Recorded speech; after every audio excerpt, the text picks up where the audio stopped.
Assalamualaikum warahmatullahi wabarakatuh. Berjumpa lagi di pembelajaran pendidikan agama Islam dan budi pekerti untuk kelas 5. Kali ini kita akan melanjutkan materi tema cita-cita menjadi anak yang soleh. Namun sebelum kita mulai, marilah bersama-sama kita membaca basmalah. Bismillahirrahmanirrahim.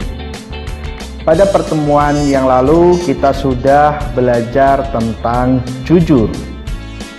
Untuk kali ini kita akan belajar sifat anak-anak yang soleh, yaitu hormat dan patuh kepada orang tua dan guru. Hormat dan patuh kepada orang tua dan guru. Orang tua itu memiliki kedudukan yang tinggi dalam Islam. Setiap anak memiliki kewajiban untuk berbuat baik kepada orang tua, mengasihi, menyayangi, menghormati, mendoakan, taat, dan patuh terhadap apa yang diperintahkan oleh orang tua selama perintah itu tidak melanggar syariat Islam. Jasa orang tua sangatlah besar. Ayah bekerja keras mencari nafkah untuk memenuhi semua kebutuhan keluarga. Adapun ibu telah mengandung selama kurang lebih 9 bulan 10 hari, melahirkan dengan bertaruh nyawa, kemudian menyusui, kemudian merawat kita sampai kita menjadi besar. Orang tua telah merawat dan mendidik kita, ya. Mereka tidak mengharap balas jasa atas pengorbanan mereka kepada kita. Mereka hanya mengharap agar kelak anak-anaknya nanti menjadi anak yang soleh, yang mau mendoakan orang tuanya. Karena itu yang akan menolong orang tua ketika mereka sudah diambil sama Allah Subhanahu wa Ta'ala. Sebagaimana sabda Rasulullah Sallallahu Alaihi Wasallam, Bismillahirrahmanirrahim. An Abi Hurairah radhiyallahu anhu qala Rasulullah sallallahu alaihi wasallam qala idza mata ibnu adam in qata'a amaluhu illa min salasin: shadaqatin jariyah, aw ilmin yuntafa'u bih, aw waladin salihin yad'u lah. Rawahu Muslim.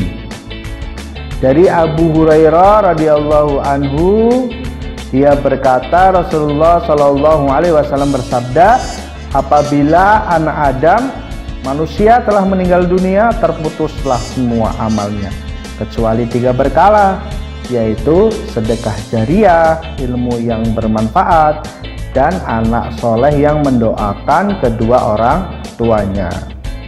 Perbuatan anak yang berbakti kepada orang tua disebut birrul walidain, sedangkan anak yang durhaka kepada orang tuanya disebut uququl walidain.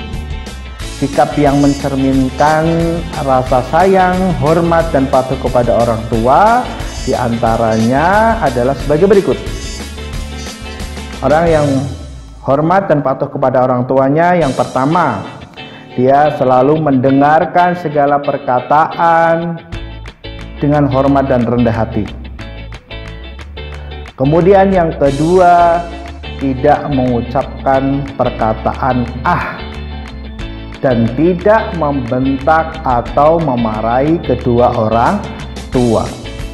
Bayangkan, berkata saja tidak boleh, apalagi sampai membentak-bentak.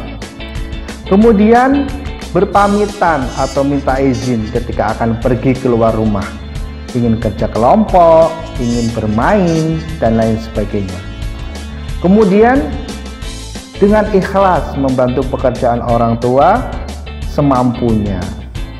Ketika orang tua di rumah kesusahan, ya, habis nyuci, ngepel, memasak, nah makanya ada yang perlu dibantu, cuci piring contohnya, maka kita membantu pekerjaan orang tua.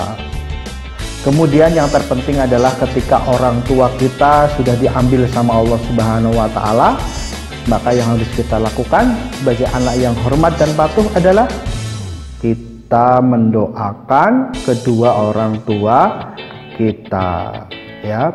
Rabbi firli wali walidayya warhamhuma kama rabbayani shaghira. Ya Allah, ampunilah aku dan ibu bapakku, sayangilah mereka sebagaimana mereka menyayangiku di waktu kecil. Nah, saat manusia meninggal, ya, tadi diterangkan bahwa semuanya akan tidak dibawa mati kecuali 3, yaitu amal jariahnya, kemudian ilmu yang bermanfaat, kemudian yang terpenting doa anak yang soleh. Kemudian yang selanjutnya, setelah kita hormat dan patuh kepada orang tua kita, kita juga harus hormat dan patuh kepada guru kita. Guru kita, ya, guru kita adalah pengganti orang tua di sekolah. Sebutan untuk seorang guru adalah pahlawan tanpa tanda jasa.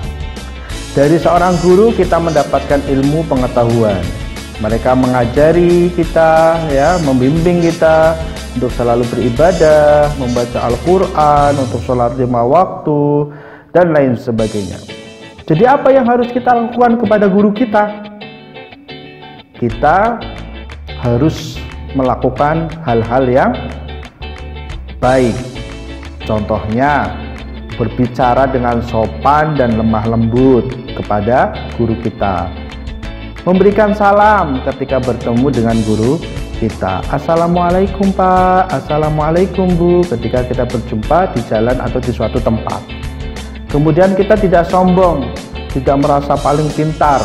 Contoh ketika dijelaskan di dalam kelas, kita sudah tahu nih, wah saya sudah pernah lihat di YouTube, sudah pernah lihat di internet, kemudian kita tidak mau mendengarkan apa yang dijelaskan oleh guru kita. Nah, kita tidak boleh sombong.